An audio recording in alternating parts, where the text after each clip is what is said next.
excited to welcome Francesco Laruffa, who is our visitor here with us at CASE for the next few months. Francesco holds a PhD from the University of Geneva and is currently affiliated to the Research Centre on Inequality and Social Policy at the University of Bremen, thanks to a fellowship of the Swiss National Science Foundation. His research interests include theories of social justice, neoliberalism, the relationship between capitalism and democracy, social policy, and the social ecological transformation.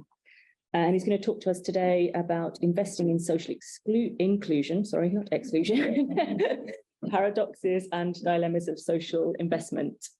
So, as usual for people online, if you have any clarification that needs to happen, Tammy Campbell is available there. So if you just contact her, and then we will have plenty of time at the end for discussion. So if you want to add in questions in the chat there or raise your hand online, and then we can come to you then. We're going to record the presentation, but then we'll stop that for the discussion afterwards. So yes, I'll hand over now to Francesco. Thank you. Yeah, thank you very much for this opportunity to be here and to discuss with you my work. Thanks, Tanya, for organizing my visiting here, and to the organizers of the seminars. Yeah, so what I want to share with you today are some reflections on social investment and paradox and dilemmas that are involved in this welfare paradigm. So I hope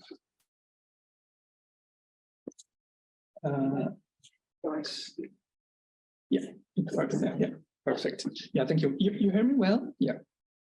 Okay, I hope my English is good enough and that we can understand each other. But yeah, so what I want to talk about today is the social investment, and my presentation is articulated in 3 steps. So in a first step, I introduce the social investment approach. Then I want to highlight a paradox that is implicit or that emerged from this paradigm, and then also an ethical political dilemma that this paradox generates. The ways out, unfortunately, are not so well developed. So I'm here mostly, in fact, to get your answers and advice on how can we deal with this, because I haven't yet answers. By the way, thank you for being here, especially given that it's a wonderful weather outside and decide to stay here inside listening to me.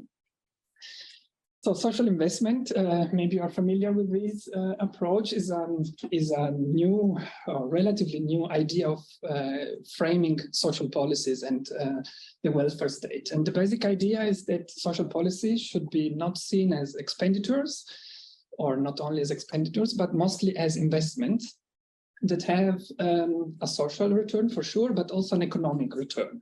And so, for example, when social policy improve people's health and education, actually they are not only making their life better, they are not only improving their quality of life, their well-being, but also enhancing their productivity, their human capital, it's called. So they increase the productivity of the labor force, and in this way, the social policy actually make a positive contribution to economic growth. Another example, very relevant to this approach, is the provision of childcare services. You have 2 important investment dimensions here. The first is you are investing in children's human capital. So the idea is that you are preparing the future workforce, so the workforce of the future, you're making them productive through high quality childcare services, but also you are enabling women to enter and stay in the labor market. And so you are contributing to higher employment rates and then to higher growth and tax base. So social investment is highly influential as a paradigm. It has been adopted or embraced by various international organizations, including the World Bank and the OECD. But also maybe most interesting, or at least for me, it was the main reason I think I got interested in this approach, is that it is becoming very relevant, if not dominant, somehow among social policy scholars, so among academics and welfare scholars. So if you are familiar with these conferences, ESPANET, like this European Association for Social Policy, they have each year almost a session on social investment. What I present today is the result of my empirical work on the social investment package adopted in 2013 by the European Commission. So this is a package, is a set of policy documents which embrace this approach. And from a methodological point of view, I draw from cultural political economy and critical policy studies.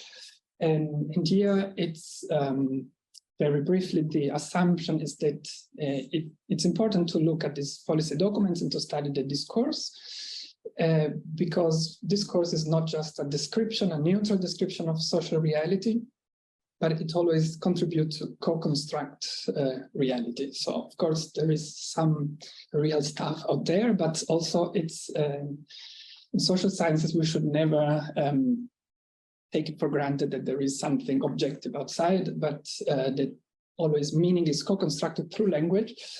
So, for example, as I already mentioned, so speaking of human capital is not neutral. It conveys possibly a worldview, a certain way of thinking about what it means to be human also, and probably a legitimization of capitalism, etc. So there is no neutral description, and this applies to this means that there is a political element also in the formulation, the definition of the problems that we face. It's not that political debate comes in the step of the finding the solution. So there are some objective problems out there, and then we have to deliberate, or maybe we disagree about what are the best solutions to these problems. But the idea is to say that even problems, or the description of social realities, already contains a political moment. And here is where, at least I see, an important task for critical social science is to problematize the problematization of the powerful. So to say, to problematize what is left unproblematized, or what is taken for granted, what is not discussed, precisely to discuss these things. And of course, the final goal is not the pleasure of making critique for itself, like because it's funny to make critique, but the final goal is to, in fact, open up new possibilities, new ways of seeing the world, possibly, and to open up new possibility for emancipatory social change. So I start with a basic hypothesis that I had in mind when I started my empirical work, and this analysis of the documents. And this derived from the two most important critiques that have been addressed to the social investment approach. So the first critique is that social investment replaces the value-based logic that normally informs social policy with an economic logic. So you have values like social justice or needs, or the reference to rights, that are replaced by an economic logic, cost-benefit logic, for example. And the second critique is that this replacement or the substitution of the social rationale with an economic rationale is especially problematic for vulnerable groups. So it may work, this investment logic, for the case I presented with the example I presented with the childcare services, enabling high-skilled women to enter and stay in the labor market. This sounds obvious. But then what about very marginal populations, like homeless people, for example? This is what I call here provocatively an attractive human capital. So this population that are difficult to deal with, maybe it's very costly to provide policy responses to these, so to these groups, because they have complex needs, for example. And the returns on investment are uncertain. So maybe, for example, disabled people, not all disabled people can be successfully included in the labor market. And if it's possible to include them in the labor market, maybe their productivity is not so high.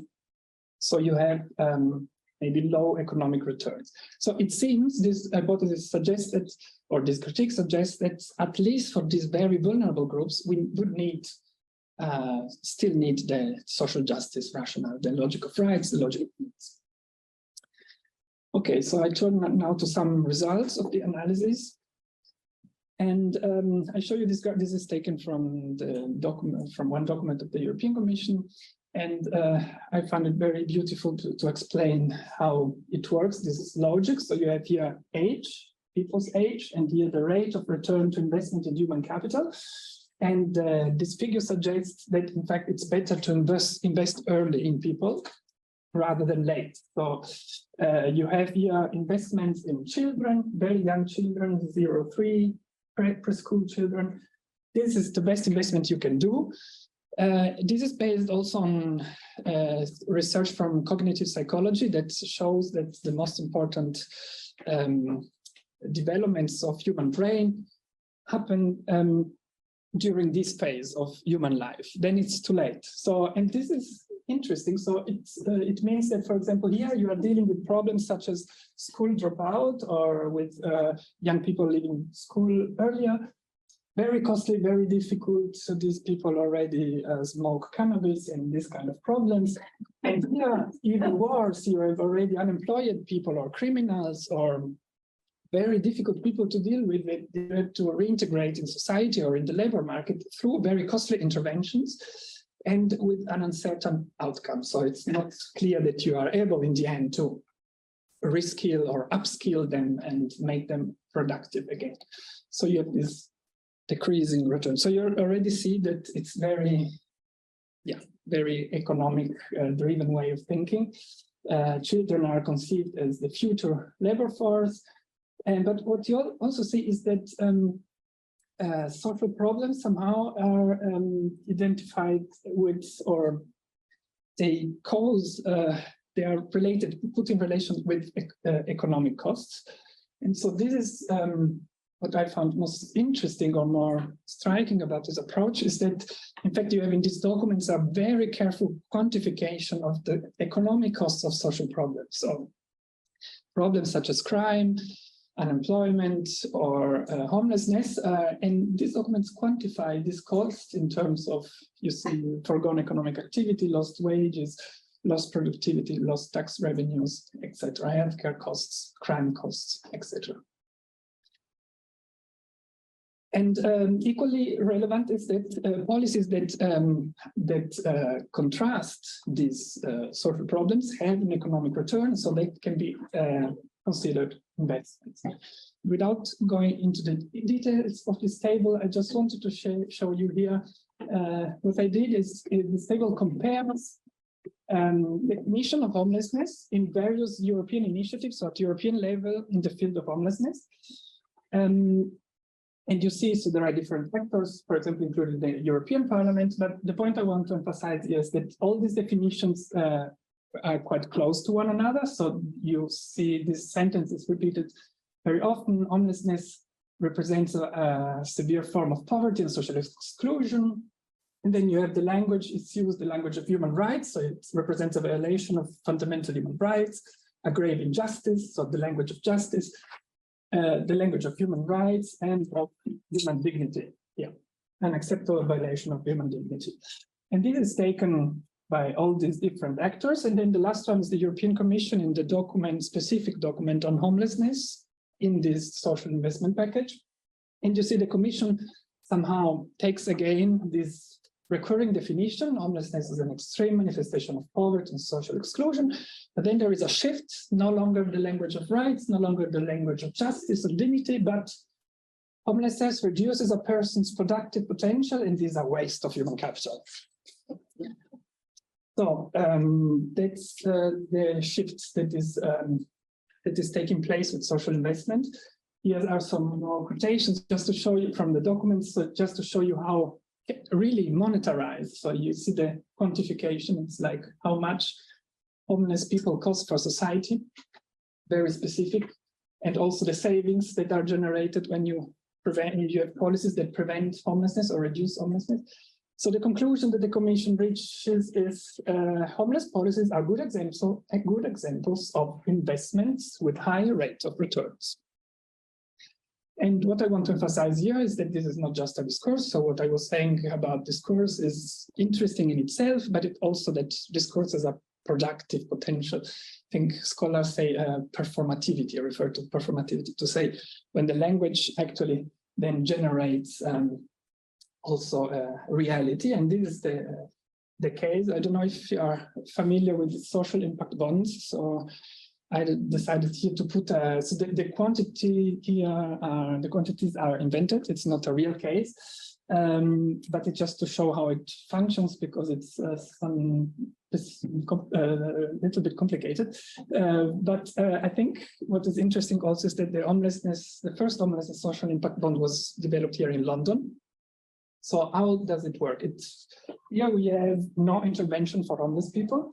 So we saw it high economic cost for this social problem. We could have an intervention that reduces this cost of homelessness for society. So the blue part going down, and some part of this savings, well, you have some costs. For example, you have, so in violet, you have the cost of the intervention. You have to build new housing, for example, or renovate old buildings for homeless people. And then you have some part in red here that remains as a saving for the public budget. But then you can imagine, given that this intervention is actually an investment that has economic returns, you can imagine to attract private actors, to attract financial actors to invest in this social policy intervention and make a return. So you have in green actually a profit. And well, I didn't know these measures before starting my PhD, but I was thinking, what is that? So we are transforming homelessness. So the population, maybe one among the most vulnerable populations in our society, into an investment object that is even able to generate profits for the financial sector. I find it scary. So, but then this is the paradox. So I come closer to this idea of paradox, or you probably see already. So it's that, in fact, it's not so important. It seems that it's not so important if we follow a social logic or an economic logic, because we end up with proposing the same policy solutions. So the social logic and the economic logic differ in terms of the problem definition. The social logic problematize, as we saw, homelessness, for example, as a violation of human dignity and human rights. So it's a problem of justice. Whereas the economic logic focuses or emphasizes the economic cost of homelessness, the inefficiency of the system, and treats homelessness as a waste of human capital. Also, the criteria for measuring success or for assessing policy success differ, because here in the social logic, you have homeless people's rights or their well-being, etc., the satisfaction of their needs. Whereas here, the focus again is on the minimization of costs and the maximization of returns. But surprisingly, you end up with the same solution. So the European Commission is actually calling for more housing-led, housing-first approach to counter the problem of homelessness. So simply providing homeless people with housing, which is very good also from a social logic. So the result is that the first hypothesis is confirmed. So we saw, or I could find in the documents, largely a replacement of the social logic with an economic logic. So the logic of the language of rights, of justice, of value-based logic is largely marginalized, and this cost-benefit logic is emphasized.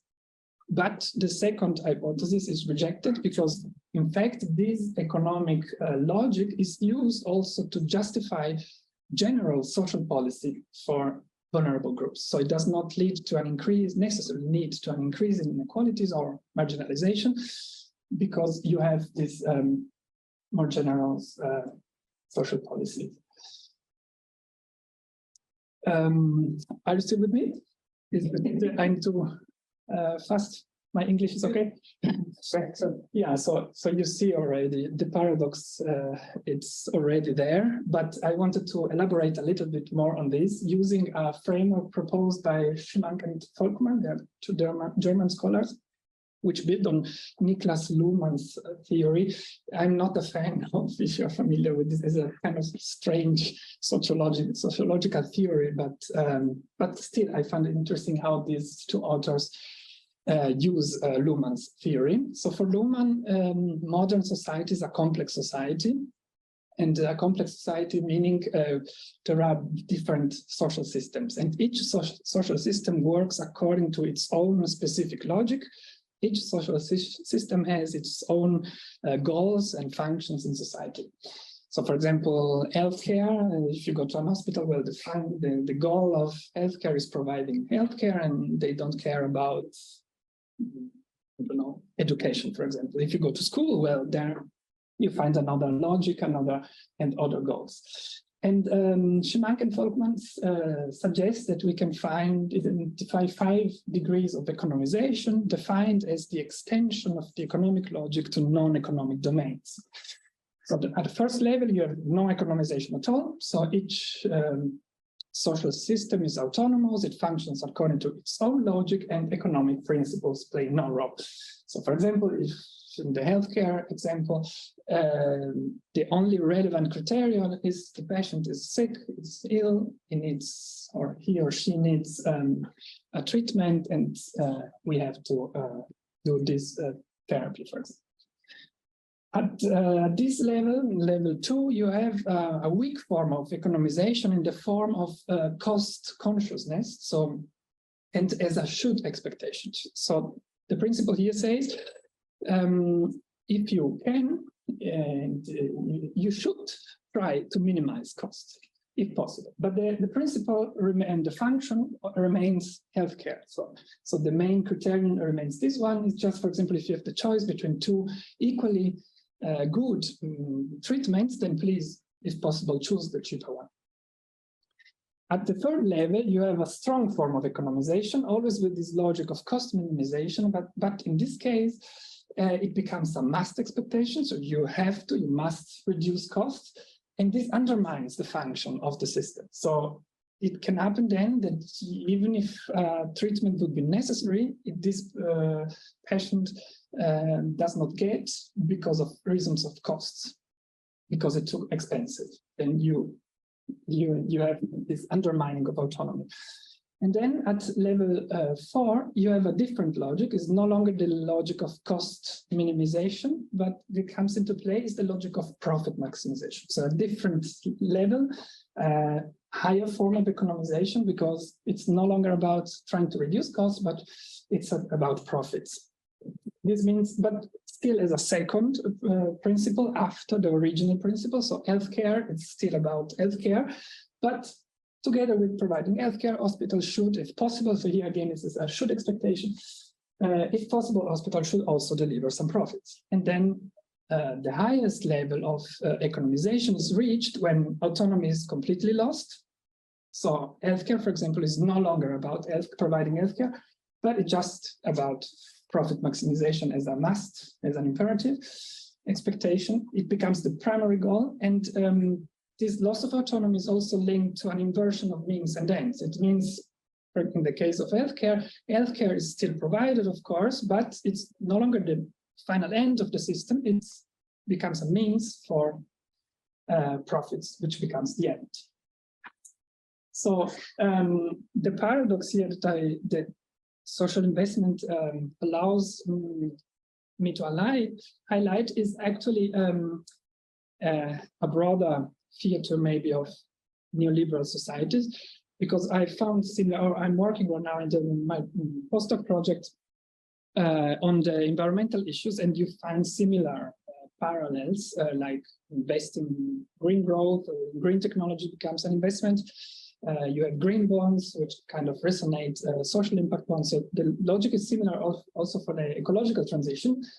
But yeah, so the paradox is that in fact, these social or even ecological reasons appear to be superfluous, because once you extend the economic logic to these non-economic domains, it seems that it's sufficient for increasing, in this case, social policy generosity or also environmental interventions. So the paradox is that social investment is more generous than austerity, even if it involves a higher degree of economization, because austerity relies on an opposition between the economic and the social. It maintains the logic of the social, and it undermines the social with this logic of cost minimization. So we are here at level 3. austerity is here. It's like minimize costs of social policy. Social policy is regarded as a cost that should be minimized. And this clearly undermines social policy. You have less money for healthcare, for education, etc. Social investment is regards social policy as an economic investment. The logic of profit maximization comes in.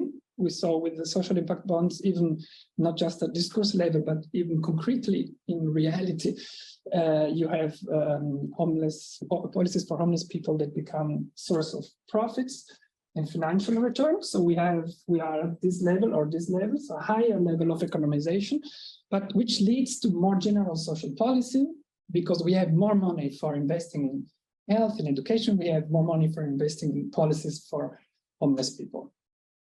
And as I was saying, this actually is a broader reflection about our condition. So it seems that in our society, actually what is undermined is the democratic freedom, so the collective, our political freedom to decide as societies to promote non-economic goals. So to put it a little bit provocative and caricaturally, maybe a little bit, so it is possible to promote social but also ecological goals only if we first reframe them as economic goals. Then we can promote them. If not, no. So in the welfare state literature, social investment is very often considered as a paradigm, as providing an alternative to neoliberalism. As you can imagine, I see it as part of the neoliberal paradigm, simply a different articulation of neoliberalism with respect to austerity. So I see neoliberalism as with just two possible articulations with respect to social policy. Either you consider social policy as an economic cost to be minimized, then you are in the austerity part, or you consider social investment, social policy as an economic investment, then you are here. And here it's, so this table is actually a summary of what I was saying. So it's just that you see that the degree of economization, it is higher here than here, but you have also generosity of social policy, which is also higher here than here. And I put just for comparing also the traditional welfare state or post-war Keynesian welfare state, but I don't want to spend words on this, just very quickly, just to say that I don't want to idealize this. So this is another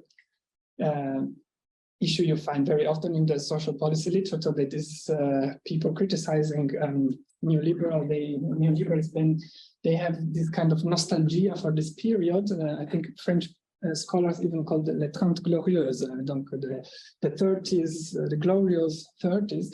But we know very well that it is not true. I mean, for immigrants, for women, for the global south, etc., and for the environment also, this model was also very problematic. So I don't want to say that this was the ideal, and here it's just a comparison, without idealization. I turn to part 3. No, don't worry, it's much shorter than the other two. So I'm actually going to conclude.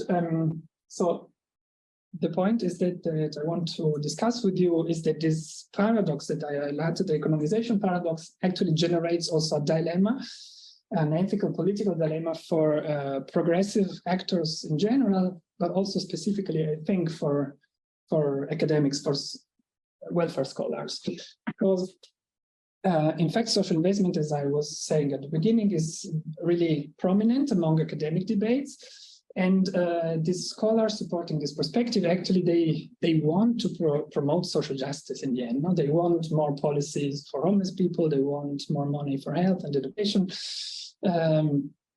So the point is that they use this economic argument in an instrumental way, as a strategic way to convince the economic and the political elites to invest more money in social policy. But the problem is that this strategy tends to undermine democracy, as I was trying to say, with this idea that we can no longer, as society, decide to invest in some areas simply because, as a democratic society, we think this area is relevant and we want to put more money in this. But we are constrained by the fact that we have first to reframe all these goals in economic terms. So somehow it promotes de-democratization. And of course, there is an alternative. I was involved during my PhD in a European project called Reinvest, which tried to rethink the social investment strategy using the human rights and capabilities approach. Tanya was also involved as you were part of the advisory board or something, the expert who helped us developing this project. And there this was very interesting. We were not only academics, but we had in the project also civil society organizations. And we adopted a participatory methodology where the goal was to promote the voice of vulnerable groups in the public sphere. So you could say we tried to democratize the public sphere, making the state, the welfare state, more accountable to civil society and marginalized groups. But the doubt that I had in mind all the time was, what if this strategy is far less successful than the other one? So maybe the economic argument, it's very ugly, but or even immoral, you could say, but maybe successfully. So it successfully convinced the elites to invest more money in social policy, whereas this very beautiful language of human rights and social justice maybe will be simply ignored. So that's the problems, and I don't have solutions, as I put this at the beginning: no expectation, no solution. I hope you have answers. The only thing I thought maybe we can, but with the risk of becoming schizophrenic, I don't know if it's possible, but maybe we can work in the morning with policymakers using economic arguments for social policy, and then in the afternoon or in the evening becoming revolutionaries, engage with social movements and promote oppositional discourses. But yeah, no, this is just to say that I don't know if this is possible or is too much attention as. And yeah, this is just for you if you are interested. So this one look really specific at these discourses of, so the dilemma of the welfare discourse by scholars. These two are the most empirical. So they look at analyze the documents of the European Commission. This is specific on homelessness. This is more general, taking into account all documents of the European Commission. This one is specific on the paradox of economisation with these 5 degrees. And this one is more philosophical, if you want. It connects to this issue of democracy and how we should think about the ideal of social citizenship beyond neoliberalism. Thank you very much, and I look forward to this. Thank you so much. That was very, very interesting. So we've got plenty of time now for some discussion and questions and maybe answers, who knows?